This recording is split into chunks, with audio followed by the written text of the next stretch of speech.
नांदेडमध्ये भरदिवसा तरुणीला दोघांनी नेलं जबरीने उचलून।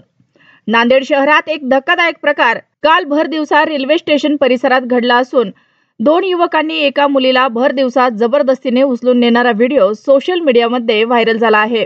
व्हिडिओमध्ये मुलीला जबरदस्तीने पकडून दुचाकीवर उचलून नेताना दिसते आहे। ती जोरदार प्रतिक्रिया करत आहे, पण अपहरण करणारे थांबत नाहीत।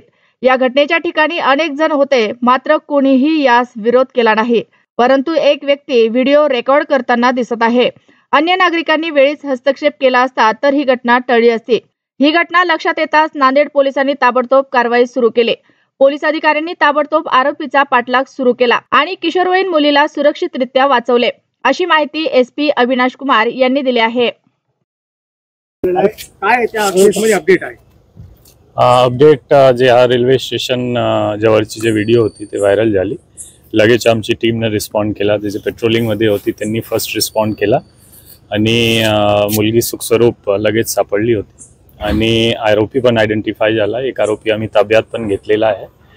मुलगीची फिर्याद घेऊन गुन्हे दाखल करण्याची प्रक्रिया चालू आहे आणि यामध्ये कायदेशीर आम्ही स्ट्रॉंग कारवाई करणार। तर त्यांचा हेतू काय होता, का त्यांनी अपहरण केलं त्यापूर्वी? ते काय आहे, पार्श्वभूमी असा आहे की त्यांची दोन्हीची जुनी ओळख आहे आणि हा मुलगी असा दिसतो प्रथम दृष्ट्या की ते रेल्वे स्टेशनवरच जवळपास 6 महिन्यापासून ते तिथेच झोपतो आणि तिथेच राहतो। त्यांची बेगिंग वगैरे करून भीक मागून ते उदरनिर्वाह करतो आणि त्यांची जुनी ओळख आहे दोन्ही भेटलेला आहे अगोदर आणि आज पण भेटण्यासाठी आला होता। काहीतरी त्यांची बाचाबाची झाली आणि त्याच्या प्रथम दृष्ट्या दिसतो की बाचाबाची झाल्यानंतर ते सोबत घेऊन जात होता त्यांच्या मित्रासोबत आणि त्यांची मागे आमची टीम पडली आणि ते सोडून पळून गेला। एक आरोपी आम्ही ताब्यात घेतलेला आहे, दुसरा पण आयडेंटिफाय आहे आणि यांच्यावर गुन्हे दाखल करून आपण कायदेशीर कारवाई केली। नाही, ते लगेच सापडली मुलगी आमची टीम होती आणि दोन्हीची जुनी ओळख आहे आणि लगेच सापडली। नाही, मुलगीची वय 19 वर्ष आहे आणि जे एक आरोपी ताब्यात आहे त्यांची जवळपास 21 असा वय आहे। त्यामध्ये मायनर दोन्हीमध्ये कोणी नाही, दोन्ही मेजर आहे। हाँ, सातत्याने असे व्हिडिओ व्हायरल होत आहेत। 24 तारखेला एका फॅमिलीला पण मारहाण करण्यात आली होती शिवाजीनगरला। त्या प्रकरणामध्ये गुन्हा दाखल आहे, पण आरोपी अटक नाही।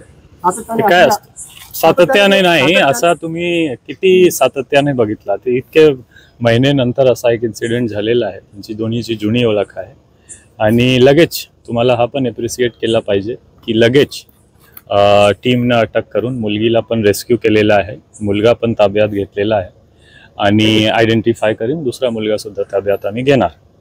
ते हा सिटीमध्ये असा एक इन्सिडेंट घडतो आणि हा मला वाटतं खूप दिवस नंतर झालेला आहे। हा सतत कंटिन्युअसली किंवा असा एक नरेटिव्ह बनवणं एक चुकीची राहणार असं मला वाटतं।